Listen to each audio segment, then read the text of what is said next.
menjelang datangnya maghrib, menunggu datangnya maghrib, membuat cerita-cerita pemakaman yang disebut. Oke guys, jangan lupa subscribe dan tekan tombolnya agar bisa mendapat video-video dari kami secara gratis. Rakil Yoyo Lebih Channel. Assalamualaikum warahmatullahi wabarakatuh. Teman-teman semua, selamat datang di TPU Suku Nasrani. Di mana TPU Suku Nasrani adalah merupakan salah satu TPU cagar budaya, karena dari sisi bangunannya adalah merupakan peninggalan zaman Belanda. TPU Suku Nasrani kantornya ini adalah dibangun di tahun 1923, didesain oleh Thomas Krasner. Itu arsitek yang terkenal di zaman, sangat terkenal. Termasuk yang mendesain Jen itu adalah Thomas Krasner. Nah, di TPU Suku Nasrani bermacam-macam tokoh yang dimakamkan di sini, mulai dari tokoh pejuang, tokoh pendidikan, tokoh sosial politik, olahraga, dan kesehatan, semua ada. Sehingga sangat baik dan sangat cocok. Ini adalah TPU yang memiliki representasi pendidikan yang luar biasa.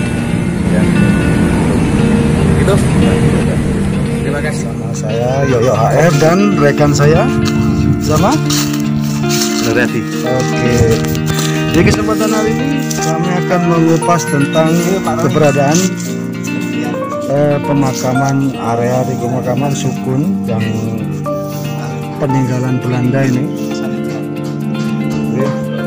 Ini saya langsung menuju ke lokasi, didampingi bersama kepala stafnya, Bapak Takoni Akbar. Ada tanaman kopi yang tadi itu juga terdapat beberapa tanaman kurma ya.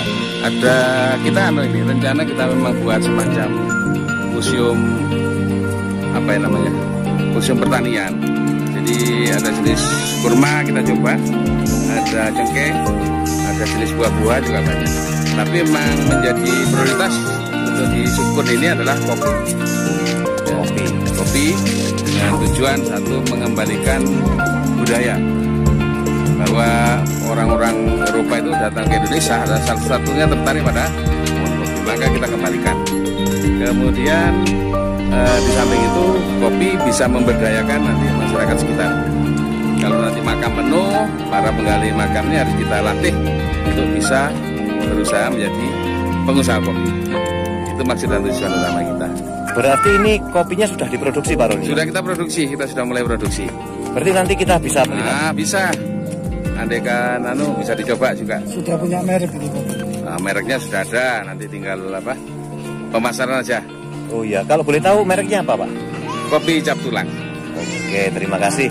Ya. Setelah ini kita lihat kopinya. Oke, siap.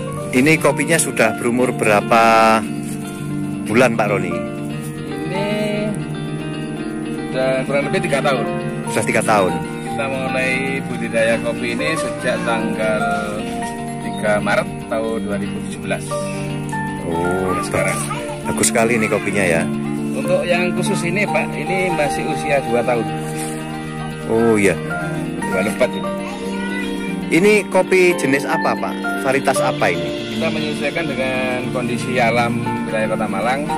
Yang paling cocok untuk jenis kopi adalah Robusta. Robusta ya? Karena ketinggian Malang itu rata-rata masih 400 meter di atas permukaan laut, sehingga paling cocok kopi Robusta. Oh iya. Terus ini sudah bisa dipanen berapa kali Pak?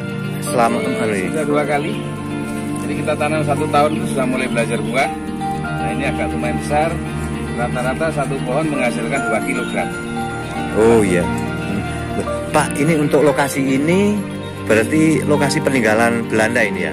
Kalau ini kita berada di komplek makam Jepang Pak. Oh ini Jepang? Khusus komplek makam Jepang. Ini monumen Jepang. Nah monumen Jepang ini hanya ada 2 di Provinsi Jawa Timur ini. Satu Surabaya dan yang satunya di Malang ini. Oh iya. Nah, jadi ada tentara, ada tokoh-tokoh politik zaman Jepang, juga pejabat Jepang ini dimakamkan di sini sekitar sekitar hampir 75 personil yang dimakam. Oh, ini berarti ahli waris atau keluarga yang dari Jepang sering ke sini ya, Pak? Kalau ahli waris kita tidak tahu, cuman setiap kegiatan. Tapi memang menjadi prioritas untuk di Sukun ini adalah kopi. Ya, kopi dengan tujuan satu mengembalikan budaya. Bahwa orang-orang Eropa itu datang ke Indonesia, salah satunya tertarik pada pohon kopi, maka kita kembalikan. Kemudian di samping itu ini ada tulisan Jepang juga ini. Komplek makam tentara Jepang. Oh iya, bunyinya seperti itu. Barangkali tapi. Oh iya.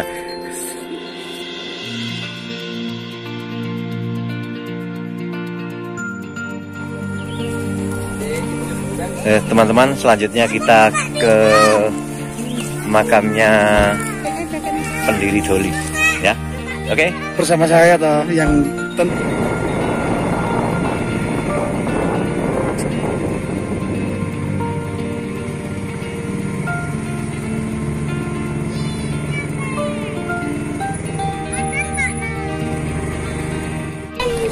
Oke, selanjutnya kita berkunjung di makam Mama Doli. Nah, Mama Doli ini namanya menjadi terkenal karena adalah pendiri komplek terbesar se-Asia Tenggara. Doli, ya, di Surabaya. Nah, awalnya sih sebenarnya bukan untuk Pak itu, bukan untuk tempat pelacuran, bukan sebetulnya. Tapi dia itu memberikan tempat untuk memfasilitasi para pelayar, ya, yang dari luar negeri macam-macam, yang nginap itu dikasihkan tempat di situ. Sehingga dengan era perkembangan zaman jadilah berubah. Dan Mama Doli ini asli kelahiran dari Kota Malang di Sukun. Makanya ditempatkan di Sukun itu. Nama aslinya itu? Nama aslinya ini. DA Javid. Bukan Kafid ya. Nah, Tahun 29. ini 29. sebetulnya Indo ya. Ibunya Indonesia, terus bapaknya orang Jerman. Oh, Indonesia Jerman. Lahir. Tapi aslinya di Sukun sini memang, kelahirannya di Sukun.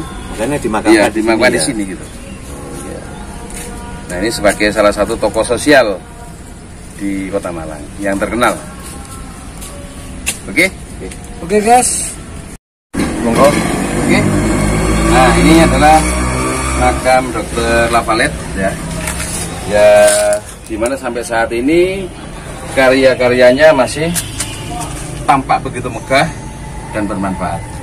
Sekalipun ini adalah orang Belanda, tapi sangat berjasa untuk bangsa Indonesia ini, khususnya warga Kota Malang.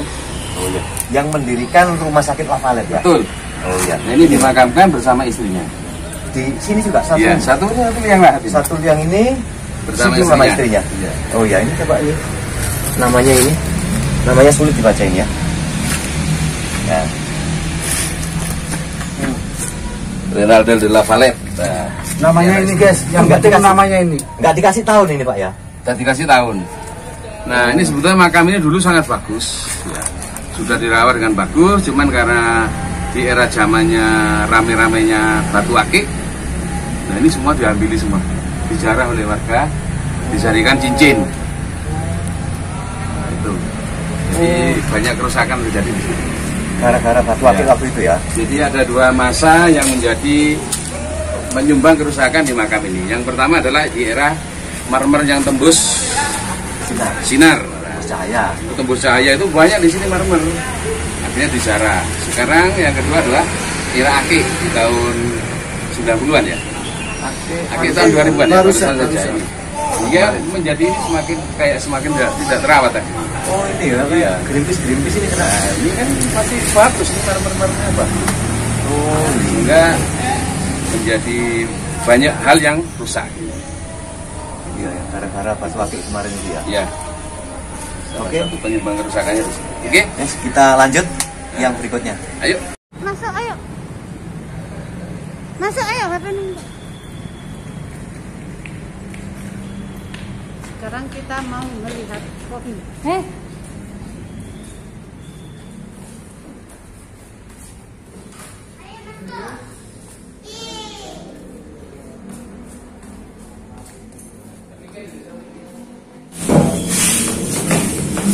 Terus untuk produksi kopi ini sudah dimulai sejak tahun berapa untuk ini? Ini sejak tahun 2018, karena sekali 1 tahun kita tanam, ini sudah mulai belajar buah dan sudah menghasilkan. Akhirnya di tahun 2018 itu sudah kita mulai melakukan penelitian, kemudian di 2019 kita sudah mulai produksi. Oh ya. Terus untuk produksinya sendiri ini pasarnya mana? Sementara karena kita belum memiliki izin resmi, ya. Yang kedua, pengelolaan ini tidak bisa kita kelola oleh unit kerja, sehingga kita punya mitra namanya Pok Darwis. Pok Darwis, kelompok data wisata Kuburan Londo namanya. Nah, mereka ini yang mengelola produksi ini. Nah, jadi ketika pengunjung datang, sementara gratis, tapi harus membeli ini. Pengunjungnya gratis, terus ini ya, gantinya tiketnya ini. Oh iya. Perkemana Pak? Kerjasamanya. Perkepalan. Apanya? Ininya, maksudnya orang beli satu. orang Ya tergantung aja, minimal 1 walaupun 5 orang ya beli 1 tidak ada masalah. Tidak ada paksaan, tapi disarankan supaya ada kerjasama. Itulah tadi tayangan-tayangan dari kami Rakil Yoyo Lubi Channel di kawasan pemakaman atau kuburan peninggalan Belanda yang sore tadi saya persembahkan untuk semua. Jangan lupa subscribe dan tekan tombol lonceng agar mendapat video-video dari kami secara gratis. Wassalamualaikum warahmatullahi wabarakatuh.